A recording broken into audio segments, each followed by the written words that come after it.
40 years ago, this very month, the Union Cabinet had given the green signal to the proposal mooted by Maruti-Suzuki, then owned by the government, to manufacture small-sized cars in collaboration with the Japanese auto giant Suzuki. The vision was simple: to develop a car for the masses at a price that the masses can afford. 14 December 1983 marked the birth of the iconic Maruti 800, priced at 47,000 rupees initially. It went on to become one of the most successful cars in India's history and paved the way for an automobile revolution. It has been a long journey for Maruti-Suzuki since then. 4 decades later, the company, India's largest car maker and the world's 4th largest, boasts of 16 models with over 150 variants. It's exported over 2.38 lakh cars in the last fiscal. In short, the journey of Maruti-Suzuki has been the journey of the Indian automobile industry. In fact, the Indian manufacturing industry. The country now exports over 6 lakh cars annually to more than 100 countries. What does the future augur for India's largest car maker? What strategy has helped it withstand competition for the last 40 years? What can we talk about the success story of Maruti-Suzuki? Joining me now is a man who's been integral to the Maruti-Suzuki journey, the chairman, R.C. Bhargava. Mr. Bhargava, always a pleasure. Thank you so much for joining us here on CNBC-TV18. It's good to have you back in person, and congratulations to you and everyone at Maruti. 40 years. Who would imagine this, Mr. Bhargava? 40 years ago, no one would have given Maruti-Suzuki a chance, given the fact that it was a public sector company largely, which got into a joint venture with a Japanese automaker. India did not have a car market. India was not known for its manufacturing prowess. And yet, here we are today, the world's 4th largest car maker. You're absolutely right, Shireen. At that time, there were only voices of gloom and doom about the future of Maruti. When I had to take a decision whether to leave the IAS or not and join Maruti, everybody told me, don't be a fool, there is no future in Maruti. 100,000 cars, forget it, can't happen in India. And everybody from government downwards, and even in Suzuki, they said, let's start with 40,000 cars capacity. We'll go up to 100,000 when the time comes. And there we are, we ran short of capacity for every year. During the next 10, 15 years, there was never enough capacity. Yeah.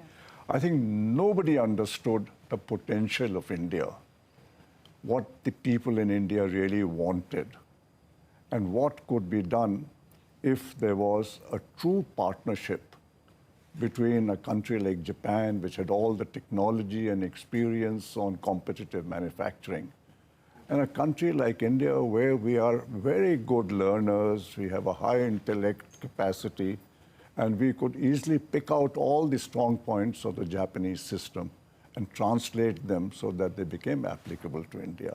And I think that's why today we stand where we are. You know, you talked about the unmistakable thirst in the market for a product like a small car that Maruti-Suzuki put onto our roads. But you know, many companies have tried and many companies have failed in the manufacturing sector. I'm not just going to restrict myself to the automobile sector, because the story of Maruti-Suzuki goes beyond India's auto industry. It's a story about Indian manufacturing as well. Yeah. This takes me back to a conversation that you and I had when you launched your book, where you were frustrated about why India hasn't been able to leverage the advantages that it could enjoy as far as manufacturing is concerned. I remember you talked about how our share has been stuck at about 16% of GDP, whereas countries like Vietnam, Taiwan, Thailand had gone much beyond that. So if I were to ask you today to look back, what was it about the Maruti way that ensured that you actually got the manufacturing story right? I mean, how much of that was the Suzuki contribution? How much of that was the Maruti management as well as the government of the time to say, look, let's make this happen? I think it was a combination of all three. There was a lot of learning from Suzuki, learning on low-cost manufacturing, a focus on the customer, which is not a strong point in India at all. The whole planning process was not customer focused. And the ability of the Indian management to understand what was being done in Japan and how it could be done in India. The trust which was between Japan and the Indian management. Mr. Suzuki entered this country not because he studied the car market and was aware that it was a very good market to work in. There were no components even in India at that time. He entered India because he met Mr. Krishnamurthy and me. And he said afterwards that I felt I could work with you two guys. That's why I decided to come here. That's all. It's the personal kind of chemistry which developed, which led him here. And I think in the beginning years, the government gave us free rein to do what we wanted to do. We had to work within the public sector constraints. But despite that, we made a number of innovations. And I think the answer to what you asked about the success of Maruti versus the rest of industry, where I was frustrated, was because we brought in a different manufacturing system, a different supply chain development system, a different relationship with workers and management. And I think those are the key points which I think we should focus on when we look at the next 25 years. Because India's whole environment, our social, economic environment is not like America. We cannot follow what the Americans have done or even British people have done on industry. In any case, there is no manufacturing industry worth anything there. I think we have to develop our own ways, and I think that way has to be based on learning, which we have done from Japan. You know, you talked about building out the ecosystem, whether it was the supply chain, you know, setting up the component hub and so on and so forth. Manesar today is what it is on account of Maruti and Maruti's contribution.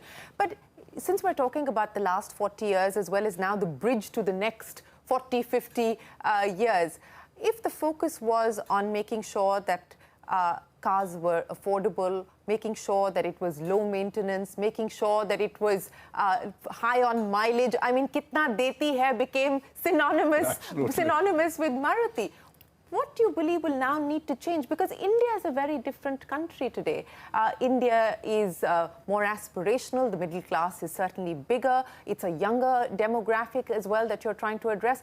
What will need to change about the way that Maruti was positioned to what it is likely to be positioned in the future? I think what has happened now, India has developed into two very distinct market segments.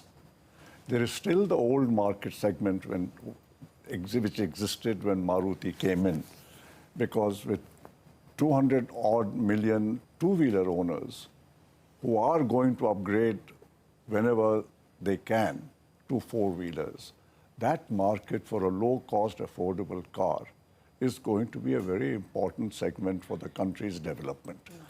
After all, these 200 million people, the 20 million people who come and buy scooters every year, they have to have a better form of transport, a safer, more convenient form of transport.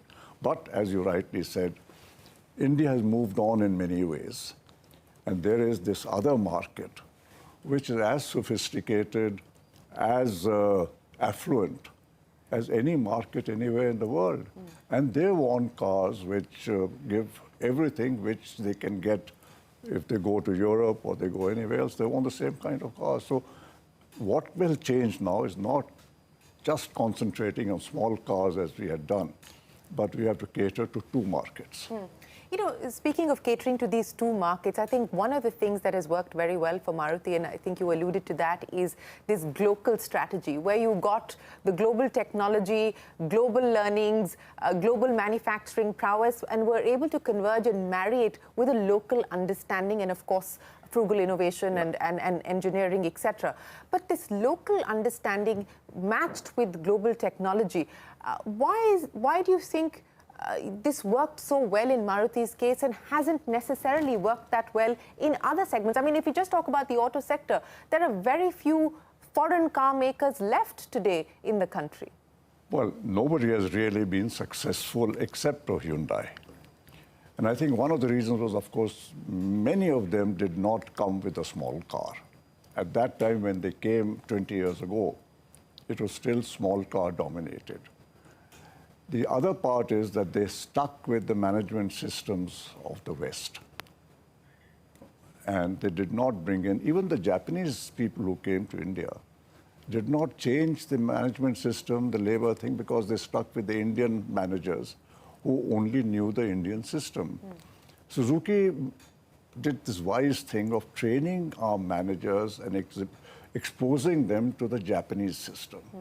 And that's why we could transition from the traditional management to a different management. I think the management in Indian environment with the Indian workers, Indian politicians, and everything makes a huge difference on how it works.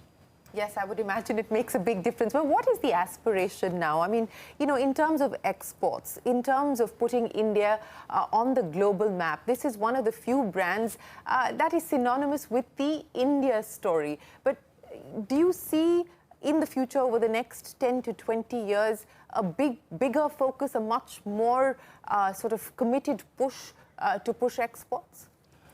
I think, Shireen, we have almost unlimited potential going ahead in expanding the car market. I think the domestic market must grow much faster. Last years have seen a decline in the rate of growth. You know, we've come down to virtually nothing. And that has to change.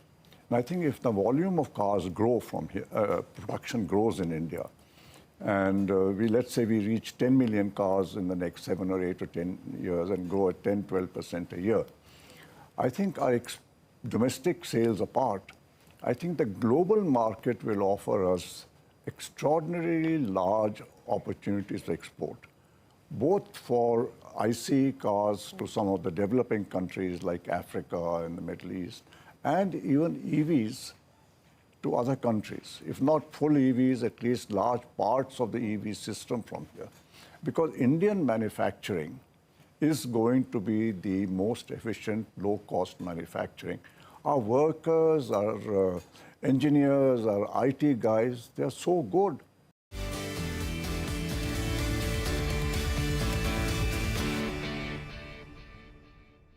You spoke about the ICE opportunity, which of course continues to be the space that you operate in, and the future, which is the electric mobility or whatever else technology comes our way.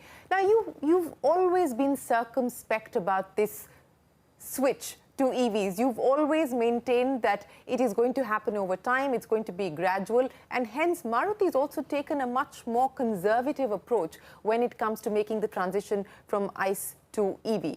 Is that likely to now, is the transition now, at least within Maruti, likely to accelerate, given the adoption is starting to pick up? We are, of course, going ahead with EVs, but I believe EVs in the initial years will still be for that upper market, which is the, let's say, European-style market. The younger market, the Bharat market, the old market of India, that class will not be able to afford EVs at the current price ranges.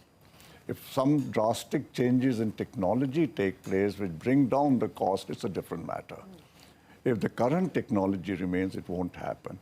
In addition to which, we feel that to really bring down the carbon footprint in India, you need to adopt all the existing technologies, including hybrid and CNG and ethanol and biogas, because our electricity is still largely coal, and it doesn't actually bring down the overall carbon footprint, as it would say in Norway or someplace where it's all hydroelectric. Yes, and we are starting to see adoption picking up, but as you point out, it is largely restricted to metros and, of course, more in the two-wheeler space at this point in time.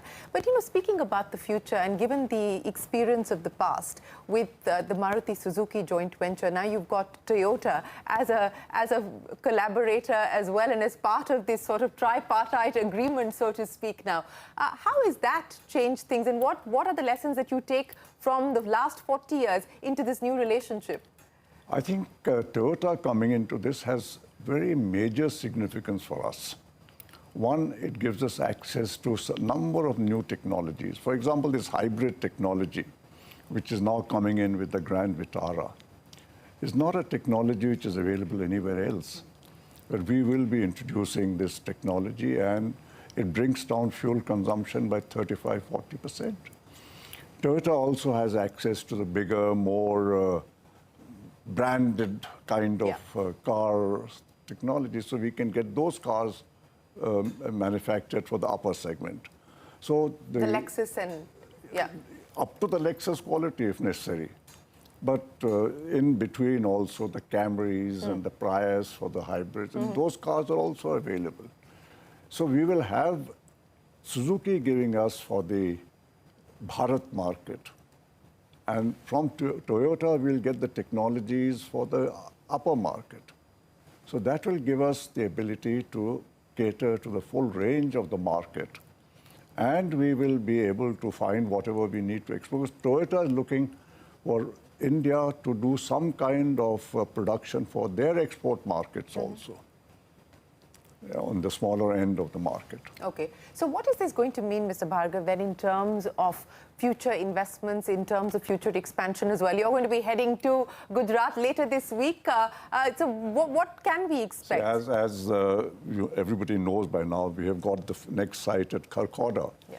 And if all goes as planned, it'll become one of the largest single manufacturing sites anywhere in the world. 1 million cars are not manufactured in many places at one site. And I don't think Kharkhoda is going to be enough, of course. I think in another 3, 4, 5 years, you'll find we need to go somewhere else also. Okay. So at this point in time, at least for the next 5 years, you believe that this capacity addition should cater to the needs and the demand? 1 million in Kharkhoda, I think, will be useful. Well, I guess that would be so. I don't think it'll grow faster than that at this moment. Just take me through from setting up your first plant here in Gurgaon to now, of course, pouring into Gujarat and other parts. What have been the big learnings there in terms of creating that ecosystem, of building communities around the plants? Because that, I know you're a big believer in the fact that you need to get the community involvement. We have seen that in Gurgaon, when we work with all the people around us, the villages, and treat them as part of our extended family, it greatly helps our operations. In Gujarat, we are doing the same kind of thing, and we built this large hospital there and a school there in that area, and that is open to all the people in that area. And I think a big industry like a car industry should not remain just confined to making cars. I think it has a role in developing the whole area. After all, I think part of the Gurgaon growth and its prosperity owes itself to Maruti. And I think the same thing is going to happen in that Mehsana area in Gujarat and in this Kharkhoda area in Haryana. I think we will spread out and have other things coming up, and then people find the whole ecosystem changing. And it leads to growth all over. Given what you just spoke of, do you then believe that policy decisions like reservation and mandatory jobs for locals, are those counterproductive? Because anyway, that would be the catchment area for you, wouldn't it? It's not going to apply to us because the level is high enough. Yeah. And some of these things are required in our political system. And we have to find a way where we can talk to the governments in power and see that their needs are met also. And we can work within whatever we decide. And that's what's happening. I think governments that way are very cooperative. They understand what we need, they understand what they need, and then we come to find a common mutual ground. As I pointed out, I think the Maruti story is undeniably the story of Make in India, at least for a large part of the last 4 decades. As you look ahead, and now you've got focus on Atmanirbhar, you've got the focus on PLI schemes, etc. How have you seen, through the prism of what you experienced with Maruti over the last 4 decades and what you're seeing today, do you feel a little more confident about the Indian manufacturing story now? I think things are changing and changing for the better very fast. I think what has happened in the last 7, 8 years in the ease of manufacturing has gone a long way. I don't think we have yet completed the process.